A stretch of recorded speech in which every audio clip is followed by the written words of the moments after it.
Las Vegas, August 1972. The crowd roared for Elvis Presley, but one face in the front row wasn't smiling. Priscilla rose quietly from her seat the moment he dedicated a love song to someone else. No one expected what Elvis did next, or how that night would change them both forever. Las Vegas Hilton, August 20th, 1972. 2,000 seats sold out. The carpet glowed red. Chandeliers looked like halos. The orchestra tuned. A low hum curled across the showroom, as if the whole room was breathing in together.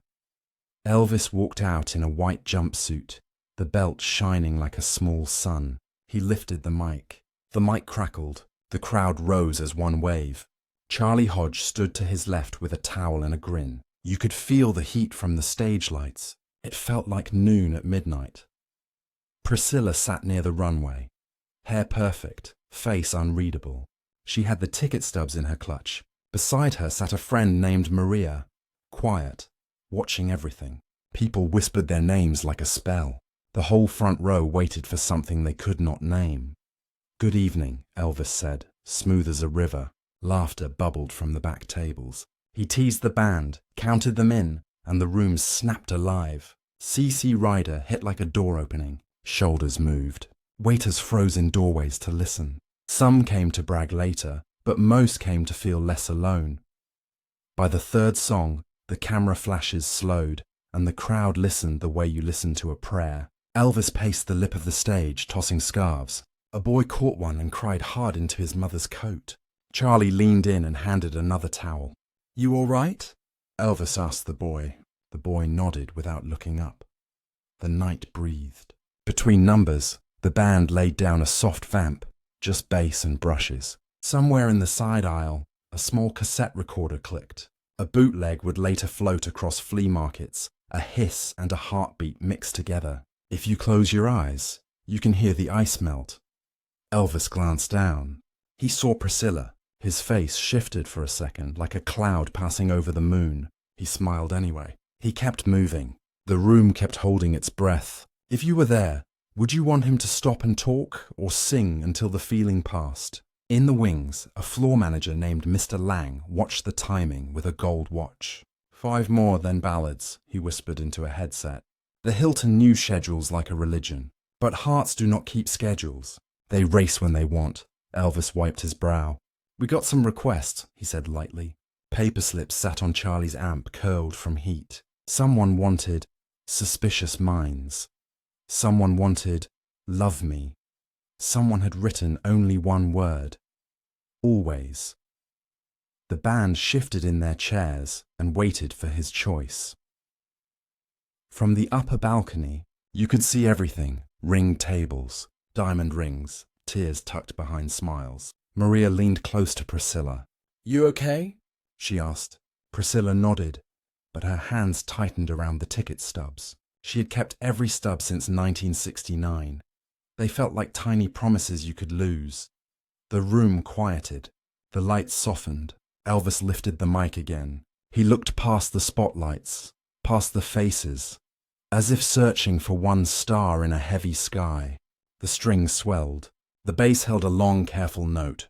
What would you have prayed for, standing there in his place? A hush fell so deep you could hear a glass set gently back on a saucer. Elvis drew in a breath that seemed to last a year. Then he said it, the title of the next song, and a dedication that no one saw coming. The crowd held still. So did she. The lights dimmed until only Elvis's outline glowed. The band fell silent except for a soft chord that trembled in the air. "This one," he said, his voice low, "is for someone who's been kind to me when I needed it most." It wasn't Priscilla's name. He said, "For Linda." A small murmur ran through the tables like static. Some thought they misheard. Others looked straight at Priscilla. She blinked once, slow. The air in the Hilton shifted. Not with sound, but with awareness. 1,000 people realizing they were watching something personal unravel on stage. Charlie Hodge kept his eyes on the guitar, pretending not to notice. The drummer tapped a hesitant brush. Elvis gave a tiny nod. The band eased into the opening bars of You Gave Me a Mountain. Every word felt like a confession. Every note scraped against silence. Priscilla stood. The scrape of her chair sounded louder than the band. Maria whispered, "Scylla, wait." But she didn't. She walked up the aisle with her head high, eyes fixed forward. No rush, no tears. Just distance. People turned in their seats. Cameras paused mid-click. Security hesitated, unsure whether to follow her or stay still. The spotlight never moved. It stayed on Elvis, but something inside him cracked like glass under heat. He saw her go. Everyone saw him see it. He didn't stop singing, he just changed. His voice thinned, then grew. It wasn't showmanship anymore. It was a man singing to a closed door. Some fans started crying quietly. Others held hands. At the side of the stage, Mr. Lang whispered, "Cut the number early." Charlie shook his head. He won't. And he didn't. He carried the song to the final note, eyes wet under the lights. The crowd rose in an ovation, not loud but trembling, unsure whether to cheer or pray. When the last chord faded, the room stayed silent for almost 10 seconds. Then Elvis stepped back from the mic. "Thank you," he said softly, voice cracking. He turned, signaled to the band, and called for a gospel number. It was "How Great Thou Art," a song he only used when he wanted to talk to heaven more than to people. That's when something rare happened. The entire crowd stood again, this time not for fame, but for faith. The ovation was thunder, but his face stayed pale. He looked toward the empty seat in the front row and whispered a line that the bootleg tape later caught through the noise. "Guess love always has its price. What do you do when your heart breaks? But the show must go on." He sang the gospel like a prayer for forgiveness. Each note lifted higher until his voice cracked again. But this time, people cheered through their tears. The camera bulbs flashed like lightning. And behind the stage curtain, someone waited. The applause was still echoing when Elvis walked off stage. The door closed behind him, sealing the sound outside like a storm behind glass. Backstage was colder. You could hear the air conditioner hum, the clack of boots on tile, and the muffled rush of the Hilton audience wanting more. Elvis leaned against the wall. His hands shook. Charlie Hodge followed, holding a towel, not saying a word. "Where is she?" Elvis asked finally. "Gone," Charlie said. "Left before the third verse." A long silence. Elvis nodded, as if he already knew. He pressed the towel to his face. The makeup smeared. The diamond cross around his neck swung in small, nervous circles. Mr. Lang appeared in the doorway. "Press is waiting," he said carefully. "Should I cancel the encore?" Elvis looked up. His eyes weren't angry, just empty. "No," he said. "They paid to hear music, not heartbreak." He walked to the mirror. The lights framed his reflection like interrogation lamps. His voice low and steady now. "Ain't it strange, Charlie? The songs people cheer for are the ones that hurt the most." Charlie tried to answer, but Elvis had already turned away. Out in the corridor, a young bellhop was sweeping cigarette ash. He looked up startled to see the king alone. Elvis smiled faintly, handed him a scarf from his pocket, the one he'd meant to give to Priscilla. "Take it," he said. "She won't." The kid froze. "Sir, are you okay?" Elvis just nodded. "You ever love somebody so much it shows up in your voice?" The bellhop didn't know what to say. Back inside, the band waited for his cue. The stage manager whispered, crowds chanting his name. Elvis grabbed a glass of water, looked once more at the empty first-row seat visible through the curtain crack, and said, "All right, boys, let's finish what we started." The crowd roared the second he stepped back into the light. They didn't know what had just happened backstage, but they could feel it. Something had changed. He started the encore with "Can't Help Falling in Love." His voice trembled at the first line. The band followed gently, uncertain, then steadied as he kept going. Every word was a promise he couldn't keep. Fans raised their hands like they were at church. Flashbulbs popped, tears streaked down cheeks, even from people who didn't know why they were crying. He ended the show with a bow that lasted too long. The spotlight dimmed slowly, as if afraid to let him go. Then he whispered, barely audible, "Good night, Scylla." It was never meant for the microphone, but the bootleg caught it. When fans played that tape years later, you could hear it. A man loving and losing at the same time.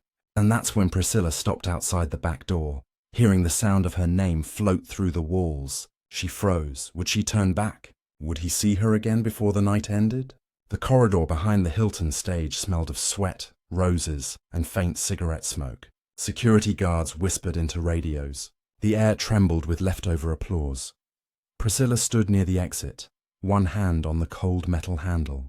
Her car waited outside with its engine running, but through the thin wall, she heard his voice again. Not the voice of a performer, but of a man who'd just bared his heart in front of thousands. He was still singing. Alone. She turned slightly. The door between them was painted beige. Nothing special. But in that moment it felt like the wall between two lives. Inside, Elvis asked Charlie to leave him a minute. He sat at the piano, still in costume. The rhinestones caught the leftover light. His fingers trembled over the keys. He began to play "I'll Remember You." No audience. No spotlights. Just a whisper of melody, tired and tender. Through the door, she froze. It was their song. The one he sang in Hawaii when she was pregnant with Lisa. Her breath caught. He faltered halfway through the chorus, voice breaking. Then he said softly, "If you can hear me, I'm sorry." It wasn't loud, but the hall carried it like a secret. She heard every word. A single tear slid down her cheek, the kind you don't wipe away because it means too much. She turned, took one step back toward the door, and stopped. A guard approached. "Mom, your car's waiting." She nodded slowly. Tell him I heard." The guard didn't understand, but years later, he'd write it down in a short diary entry found in an auction lot, signed only J.L. Hilton Security. The page smelled faintly of perfume. Inside, Elvis finished the song. He didn't move for a long time. Charlie returned quietly, setting down a towel. "You all right, boss?" Elvis nodded once. "Yeah," he whispered. "Sometimes love walks out so God can walk in." Charlie didn't answer. He just sat beside him.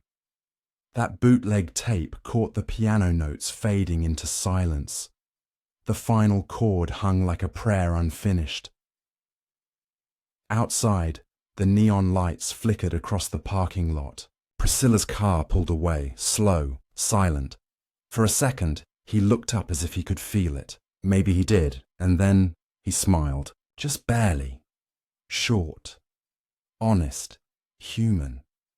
What do you do when the person you love most finally hears you too late?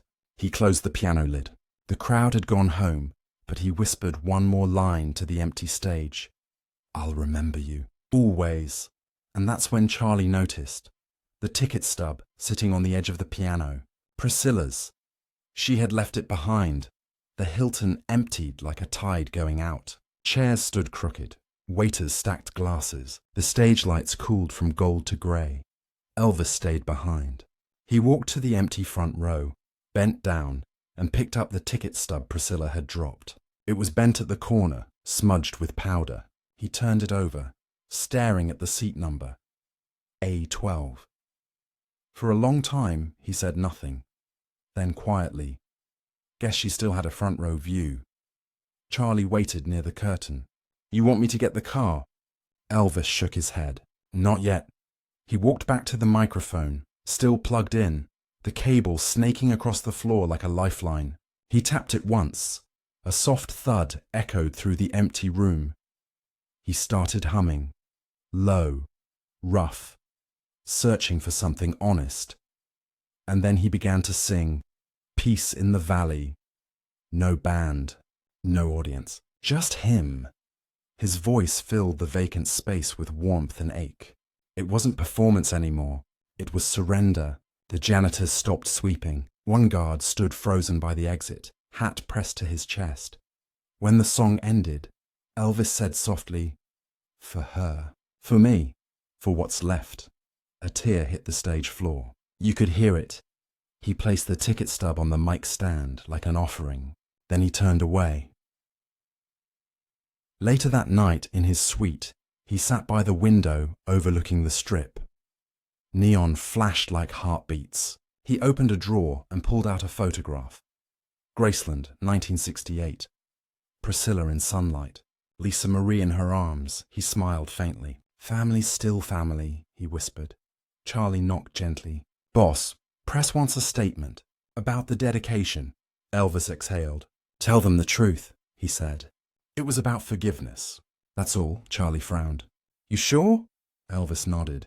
"Maybe if people hear that word enough, they'll remember what it means." He looked back at the photo again. Something in him settled. What matters more, pride or peace? He closed the drawer, turned out the light, and sat in silence. Outside, Vegas roared, but inside, everything was finally still. That same night, a janitor found a note taped to the edge of the stage. It said only, "Love is never wasted." He folded it carefully and kept it in his wallet for 40 years. No one ever learned who wrote it, but the handwriting matched Elvis's. A week later, the bootleg surfaced. A hiss, a hum, then that voice, cracked but steady, carrying "You Gave Me a Mountain." Fans whispered about it in parking lots and record stores. Some said it was cursed. Others said it was holy. The tape passed from hand to hand, copied until the hiss became part of the song's heartbeat. Radio stations refused to play it, but fans did. At home, in cars, late at night, and every copy carried the same moment. His voice trembling as he said, "Guess love always has its price." Years passed. The Hilton changed its name. The showroom was remodeled, but that night's ghost stayed. Security guards swore they still heard faint music after closing. A piano. A man whispering, "I'll remember you." In 1982, a fan club from Tennessee placed a small brass plaque beneath the stage lights. It read, "August 20th, 1972, the night love took a bow." Tour guides rarely mention it, but if you look closely, you can still see where the screws tarnished the wood. A woman named Maria, the same friend who sat beside Priscilla, later gave an interview. She held that original ticket stub. "He saw her," she said. "He always saw her. That's what hurt most." People leaned closer to their TVs watching the old footage. The sweat, the eyes, the pause before that impossible dedication. Some said Priscilla never spoke of that night again. Others said she kept the bootleg tape, playing it once a year, quietly, after midnight. And every time she reached the final song, she'd whisper, "I heard you." Elvis never confirmed anything, but in his 1973 concert in Hawaii, he added one line to "I'll Remember You." He looked up to the lights and smiled through tears. It wasn't in the lyrics. It wasn't rehearsed. He said, "Some goodbyes never end." The orchestra faltered for a second. The audience went silent, and then thunder, applause like rain. The moment ended, but something stayed behind. A gentler way of singing, a humility that hadn't been there before, fans noticed. Critics called it the year his voice deepened with mercy. You can hear it in every live tape after that. A softness around the edges, like forgiveness in sound. And years later, when Lisa Marie talked about her father, she said, he believed in second chances, even when he didn't get one himself. That's what stayed. Not the scandal, not the heartbreak, but the grace that grew from it. Because sometimes the song you sing for someone else ends up healing you. Decades have passed since that Las Vegas night. The Hilton marquee is gone, the carpets are new, but when the house lights dim for another performer, some say you can still feel a hush before the first note, like the room itself remembers. A retired soundman once said, he didn't lose her that night. He learned what love costs. Maybe that's the truest line ever spoken about Elvis Presley. He never stopped sending songs into the dark, each one a message in a bottle, hoping it would find the right shore. And every listener who presses play on that old tape becomes part of it. The ache, the forgiveness, the courage to keep singing after goodbye. Love doesn't always end with applause. Sometimes it ends with silence, and still leaves an echo. So the next time a song reaches you when you need it most, ask yourself, whose voice are you really hearing? Maybe it's someone learning even now that grace is louder than regret. If this story moved you, share it with someone who's ever lost and still loved. Tell them about the night Elvis kept singing after his heart broke, and how the music forgave what words couldn't. Because somewhere, that note is still ringing, waiting for another soul to listen and remember.